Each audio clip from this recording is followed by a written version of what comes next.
மதுரை நகரத்திற்கு metro rail திட்டத்தை விரிவான திட்ட அறிக்கை தயார் செய்து தற்போது அந்த திட்ட அறிக்கை ஒன்றிய அரசுக்கு அனுப்பப்பட்டுள்ளது. இதே நேரத்தில் தற்போது நம்ம ரயில்வேஸில் இந்த ரயில்வே ஸ்டேஷனை ரீடெவலப்மெண்ட்டும் அப்கிரேடேஷனும் பண்ணிட்டு வர்றாங்க. ஸோ இந்த ரயில்வே ஸ்டேஷனில் எங்களோட மெட்ரோ ரயில் ஸ்டேஷனும் இங்கே வருது கட்ட வர போகிறோம். அது ரெண்டையும் ஒரே கம்பைனாக இன்டகிரேட் பண்ணுறதுக்காக இப்போ தற்போது இன்று நாங்களும் இங்கே டெப்டி சீஃப் இன்ஜினியர்ஸாக இருக்கிற ரயில்வேஸ்லேருந்து அவங்களும் எங்களோட டைரக்டர் ப்ராஜெக்ட்ஸ் திட்ட இயக்குனர் அவர் இருக்கிறாரு. இவங்களை நாங்கள் இதை எப்படி இன்டகிரேட் செய்யலாம், ஒரே அந்த ஃபியூச்சரில் பேசஞ்சர்ஸ் மினிமம்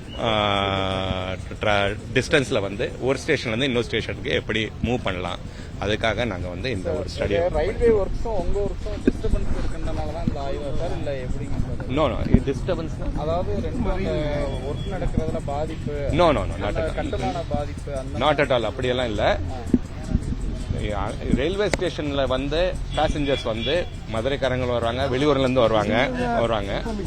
அதே மாதிரி இங்கிருந்து வெளியூர் போறவங்களும் போவாங்க.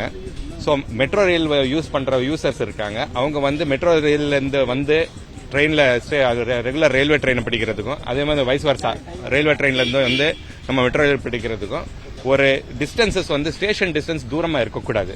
அப்பதான் அவங்களுக்கு ஃபியூச்சர்ல அவங்களுக்கு சாமான் இருக்கும், அவங்க கையில இதெல்லாம் இருக்கும், ஈஸியா கொண்டு போறதுக்கு வருது. இப்ப நம்ம எங்க டிசைன் எங்களோட டிபிஆர் ரெடி பண்ணும்போது இந்த அளவுக்கு டிசைன் அவங்களோட டிசைன்ஸ் எங்கள்கிட்ட இல்ல அந்த சமயத்துல. இப்போ கம்ப்ளீட்டா அவங்க ரீடெவலப்மெண்ட் பணிகள் ஆரம்பிச்சிட்டாங்க. So this is the right time to integrate.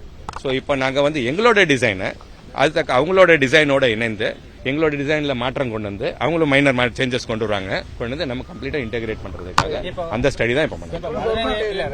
Madurai railway ஸ்டேஷனுக்கும் metro railway ஸ்டேஷனுக்கும் உங்களுக்கு ஏதாவது அந்த மாதிரி கொண்டு வரும்போது பிரச்சனைகள் ஏதாவது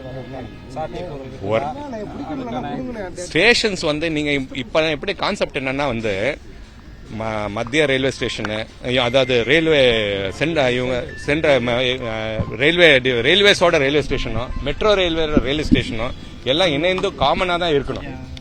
அந்த அடிப்படையில தான் இப்ப இந்த இதை ரிவைஸ் பண்ணிருக்கோம்.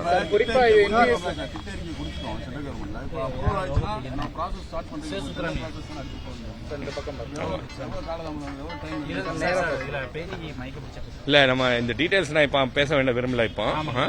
பட் ஜென்ரலா அப்ரூவல் ஆயிடுச்சுன்னா அப்ரூவல் ஆனதோட உடனே தொடர்ந்து within next few months 1 or 2 monthsல நாங்க டெண்டர் லெவலுக்கு கொண்டு வந்துடலாம். ஏன்னா இந்த டிபிஆர் ரெடியா இருக்குது, எல்லாம் ரெடியா இருக்குது, டெண்டர் கொண்டு வரலாம். ஆனா அதுக்கு முன்னாடி லேண்ட் அக்விசிஷன் வேலை பண்ண வேண்டியது இருக்குது. அந்த பணிகளை இப்போவே நாங்க மதுரைக்கும் கோயம்புத்தூருக்கும் ரெண்டுக்கும் தொடங்குறதுக்கு நடவடிக்கை எடுத்துட்டு வருகிறோம். அந்த டீடைல்ஸ் நான் ஏற்கனவே உங்களுக்கு சொல்லியாச்சு. இப்ப நான் அதெல்லாம் இப்ப பேசல. நாங்க வேற இதுக்கு வந்திருக்கோம், இன்னொரு இடத்துக்கு போயிட்டோம். ஆமா, அது no change in plan, as per the existing plan தான். இப்போ இந்த இதுக்கு வர்றது இன்டகிரேட் பண்றதா minimal change, there's no change in the plan. இல்ல சார், 2-3 தடவை இந்த பக்கத்துல நம்ம ஆய்வு பண்றதுனால வேற எதுவும் சேஞ்சஸ் இருக்கா அப்படிங்கறதுக்காக? No changes as of now. நாங்க ஆய்வு எதுக்காக பண்றோம்னா இப்போ இம்ப்ளிமெண்டேஷன் ஸ்டேஜ் இப்போவே நம்ம தயார் பண்றதுக்கு அதுக்கு நடவடிக்கை எடுத்துட்டு இருக்கோம். இப்போ ஆய்வு பண்றது எதுக்காக பண்ணோம்னா நாங்க லேண்ட் அக்விசிஷன் நிலார்ஜிதம் செய்ய வேண்டியது இருக்குது. அதே மாதிரி யூட்டிலிட்டிஸ் டைவர்ஷன், அதாவது அங்கங்க நமக்கு எலக்ட்ரிக் லைன் இருக்கும், பவர் லைன் இருக்குது, மெட்ரோ அண்டர் கிரவுண்ட் சிவர் லைன் இருக்கும். இதெல்லாம் டைவர்ட் பண்றதுக்கு அந்த பிளான்கள் எல்லாம் நாங்க தயார் பண்றதுக்கு நடவடிக்கை எடுத்துட்டோம். இதுல 2 ஸ்ட்ரெச் இருக்கு. ஒன்னு அண்டர் கிரவுண்ட் ஸ்ட்ரெச் இருக்கு, எலிவேட்டட் ஸ்ட்ரெச் இருக்கு. உயர்மட்ட இருக்கு. எலிவேட்டட் ஸ்ட்ரெச் ஜென்ரலா 2 வருஷத்துல முடிச்சிடலாம். 2 வருஷம் முடிச்சிடலாம். அண்டர் கிரவுண்ட் இன்னும் 3 to 3.5 வருஷம் ஆகும். 3.5 4 years ஆகும். அண்டர் ஃபுல் கமிஷன் ஆகிறதுக்கு 4 years ஆகும்.